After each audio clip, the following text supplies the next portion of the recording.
আসসালামু আলাইকুম। Welcome back to my channel. কেমন আছেন সবাই? আশা করছি সবাই খুব ভালো আছেন। আমি আলহামদুলিল্লাহ ভালো আছি। চলে এসেছি আরেকটি নতুন ব্লগ নিয়ে। সবাইকে ঈদ মোবারক, ঈদ মোবারক, ঈদ মোবারক। তো আজকে ব্লগটা হচ্ছে ঈদের ব্লগ। তো আমি চাঁদ রাত থেকে ব্লগটা শুরু করেছি। তো এই যে দেখতেই পাচ্ছেন আমার বড় মেয়ে আমার মেজো বোনের মেয়েকে মেহেদি লাগিয়ে দিচ্ছে। তো মাশাআল্লাহ খুব সুন্দর লাগছে। তো অনেক সুন্দর হয়েছে মেহেদি ডিজাইনটা, আমার খুবই ভালো লেগেছে। তো এইভাবে আবার আমার মেজো বোনের হাতেও লাগিয়ে দিয়েছে মান্ডালা। তো আমি আর মেহেদি লাগাইনি, আমার বড় মেয়ে লাগিয়েছে, তারপর মেজো বোন লাগিয়েছে, মেজো বোনের দুই মেয়ে লাগিয়েছে। তো আমি আর এবার মেহেদি লাগাইনি, চিন্তা করেছি যে পরে লাগাবো, যেহেতু ঈদের মধ্যে একটু কাজ কাম থাকে, তো সেই জন্য মেহেদি লাগানো হয়নি, পরে লাগাবো সুযোগ বুঝে। তো আমার মেয়ের করা ডিজাইন কেমন হয়েছে, মেহেদি ডিজাইনটা অবশ্যই কমেন্ট করে জানাবেন আপনাদের কাছে ভালো লেগেছে কি না। আর যারা আমার ব্লগটি দেখছেন তারা প্লিজ লাইক দিয়ে দেখা শুরু করবেন।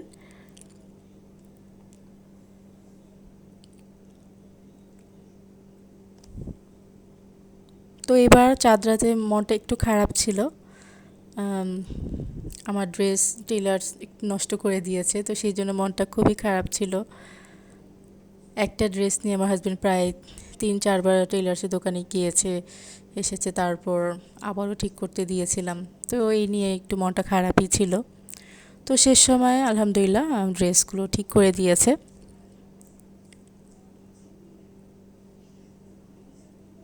আর এই যে আমি রাত্রিবেলা রোস্ট রান্না করে নিচ্ছি, আর আম্মু সেমাই রান্না করে নিয়েছে।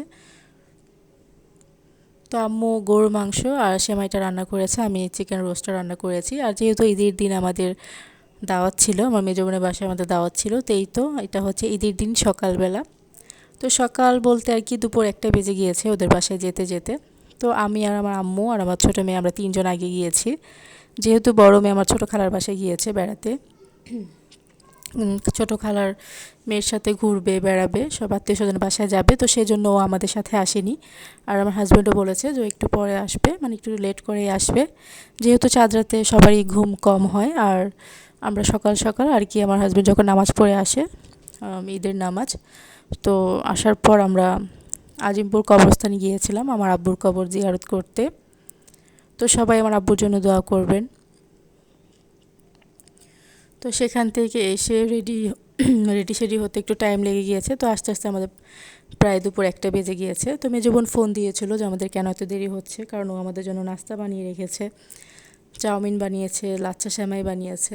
তো আলহামদুলিল্লাহ ওর হাতে চাউমিন তো সবসময় অনেক মজা হয়, তো সেই দিন আরও বেশি মজা হয়েছিল। তো আমি 2 প্লেট চাউমিন খেয়েছি, যার জন্য আমি পোলাও বেশি খেতে পারিনি। তো খুবই ভালো লেগেছে। তো আসার সময় আবারও খেয়েছিলাম। তো আমার ছোটো মেয়েও লাচ্ছা সেমাই খুবই পছন্দ করেছে। তারপর ও চাউমিন খুব পছন্দ করেছিল, তো ওর খালামণিকে বলছিল যে খালামণি অনেক মজা হয়েছে। তো এই তো খাওয়া দাওয়া শেষ করে এখন আমরা বেডরুমে চলে এসেছি। তো আমরা যখন চাউমিন আর নুরিয়া সেমাই খাচ্ছিলাম, লাচ্চা সেমাই, তখনই কিন্তু আমাদের সাথে আমার বোনের শাশুড়িও ছিলেন, তো তিনিও আমাদের সাথে নাস্তা খেয়েছেন। তো ভালোই লাগলো, ঈদের দিন সবার সাথে দেখা সাক্ষাৎ করা গেল।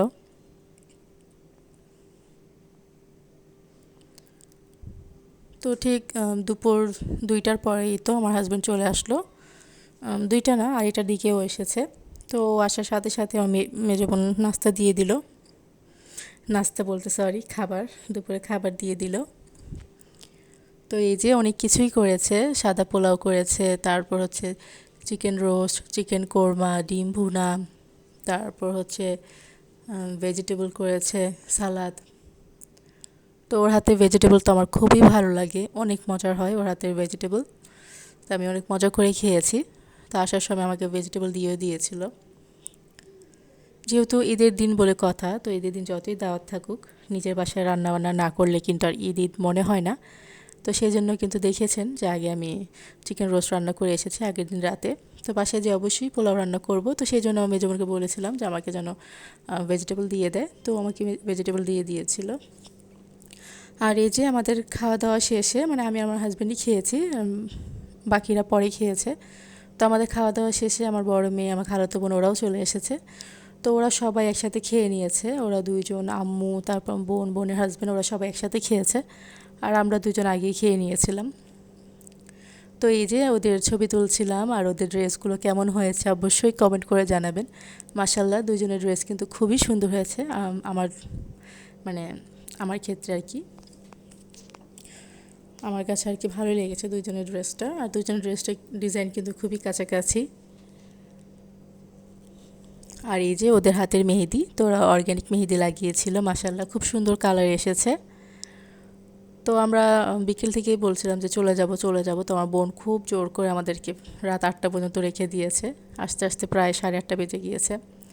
তো জোর করে এই তো আমরা জানতাম না যে ও বাবা চটপটিও বানিয়েছে। আসলে আমরা যাওয়ার পর থেকে আমার বোন একদমই বসেনি, ও যতক্ষণ আমরা ছিলাম ওর বাসায় ততক্ষণ ও শুধু হাঁটাহাঁটি করেছে, মানে কাজ করেছে, রান্নাঘরের কাজ, তারপর এটা ওইটা খাবার টাবার রেডি করেছে আমাদের জন্য। তো ওকে নিষেধ করছিলাম যে এত কিছু করা দরকার নেই, আমাদের সাথে বসে যেন একটু কথাবার্তা বলতে পারে। ও আর কি খাওয়াতে বেশি পছন্দ করে, আমরা গেলে সবসময় পাগল হয়ে যায়, কি কি রেখে কি করবে, কি খাওয়াবে না খাওয়াবে। তো এই তো সন্ধ্যায় আমরা চটপটি, তারপর আবারও লাচ্ছা সেমাই চাউমিন খেয়ে নিয়েছি। যেহেতু আমার খালাতো বোন, আমার বড় মেয়ে, ওরা খায়নি, তো ওদেরকেও আবার সন্ধ্যায় নাস্তা দেওয়া হলো। তো আসার সময় আমার ভাগ্নিকে চুল বেঁধে দিচ্ছিল আমার বড় মেয়ে, যেহেতু ওরা রাত্রে একটু ঘুরতে যাবে। তো বাসায় এসে এই তো আমি পোলাও রান্না বসিয়ে দিয়েছি। তো আজকে আর বেশি পোলাও রান্না করা হয়নি, 1 কেজি পোলাও রান্না করেছি রাত্রের জন্য, যেহেতু একবেলাই খাবো। তো 1 কেজি পুরোটা শেষ করতে পারিনি, কিছু পোলাও রয়ে গিয়েছিল। আর এই যে তরকারি গরম করে নিয়েছি, গরুর মাংস তরকারি, তারপর চিকেন রোস্ট, পোলাও।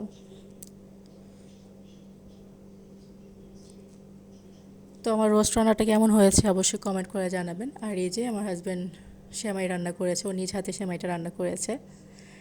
তো আজকের ব্লগটা এখানেই শেষ করছি। সবাইকে অনেক অনেক ধন্যবাদ এতক্ষণ ধরে ব্লগটি দেখার জন্য। সবাই ভালো থাকবেন, সুস্থ থাকবেন। ঈদ মোবারক, আল্লাহ হাফিজ।